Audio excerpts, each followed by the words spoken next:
رمضان شریف کے اندر ہی عورت مارچ بھی آ رہا ہے، جیسا کہ ہم بڑا کافی سالوں سے دیکھ رہے ہیں کہ عورت مارچ کا بڑا وبیلا ہے، بڑا شور و گل ہے۔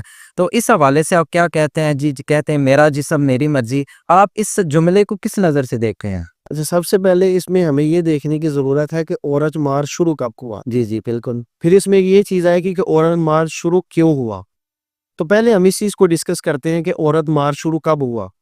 2018 میں کراچی سے چند خواتین نے ایک پلاننگ کی کہ ہمارے فنڈامنٹل رائٹس نہیں ملتے، ہمیں گھر میں ہمارے وجود پر تشدد کیا جاتا ہے، ہمارے وراثت میں جائیداد میں حصے نہیں ملتے، تو لہٰذا اب ہم باہر آئیں گے، سڑکوں پر آ کے احتجاج کریں گے۔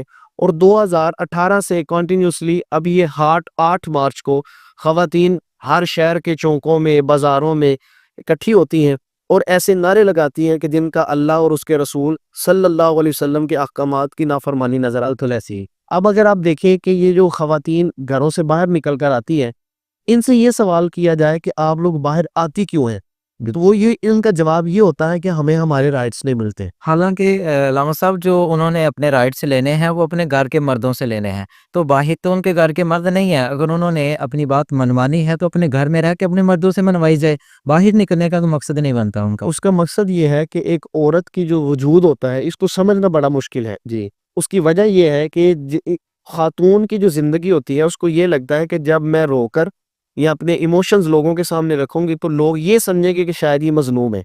لیکن اگر عورت کے حقوق کی بات کی جائے تو آپ پوری دنیا میں جتنے مذاہب ہیں ہم کو پڑھ کر دیکھ لیں، اس وقت پوری دنیا کے اندر 4200 مذاہب موجود ہیں، لیکن ان 4200 مذاہب میں اگر عورت کی عظمت کو ڈسکس کیا جائے، عورت کی مقام و مرتبے کو دیکھا جائے، تو جتنے رائٹ اسلام نے ایک عورت کو دیے ہیں کوئی مذہب اتنے رائٹ کسی عورت کو نہیں دیتا۔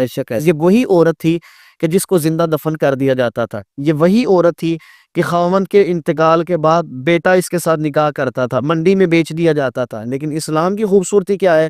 اسلام نے کہا اگر یہ تمہاری ماں کی شکل میں ہے تو اس کے قدموں میں جھرنا ہے، اگر یہ بیوی کی شکل میں ہے تو پھر تمہارے رزق کا ذریعہ، اگر بیٹی کی شکل میں ہے تو پھر تمہارے لیے رحمت دے۔ اللہ تعالیٰ نے اس عورت کو اتنا مقام دیا ہے، صرف اور صرف وجہ یہ ہے اگر یہ ایک عورت اپنے آپ کو اسلام کی نظر سے دیکھے تو اس کو اپنے مقام کی سمجھ آئے گی۔ اور اس پر میں ایک بات ضروری ایڈ کرنا چاہوں گا، میں یونیورسٹیز میں بچوں کو یہ بات ہمیشہ ببانگ دہل کہتا ہوں، میں کہتا ہوں عورت کی معاشرہ رسپیکٹ نہیں کرے گا۔ مجھے بھی لگتا ہے، آپ کو بھی لگتا ہے کہ ہم جس معاشرے میں رہتے ہیں عورتوں کی رسپیکٹ نہیں ہے، عورتوں کو ان کے حقوق نہیں ملتے، شرعی طور پر بھی نہیں ملتے، اور معاشی طور پر، سماجی طور پر، معاشرتی طور پر عورتوں کو ان کے حقوق نہیں ملتے۔ لیکن اس کے ساتھ میں یہ بات ہمیشہ عرض کرتا ہوں کہ عورت کی معاشرہ رسپیکٹ نہیں کرے گا جب تک عورت اپنی عزت خود نہیں کرے گی۔ کبھی عورت اپنے آپ کو جب تک پہچانے گی نہیں، میں کون ہوں، کیا ہوں، میرا مقام کیا ہے، تب تک معاشرہ عورت کی رسپیکٹ کبھی بھی نہیں کرے گا۔ تو اس کے لیے ایک حال یہ ہے کہ عورت اپنے وجود کو پہچانے، اللہ تعالیٰ نے مجھے کتنی عزتیں عطا فرمائی۔ بے شک ایسے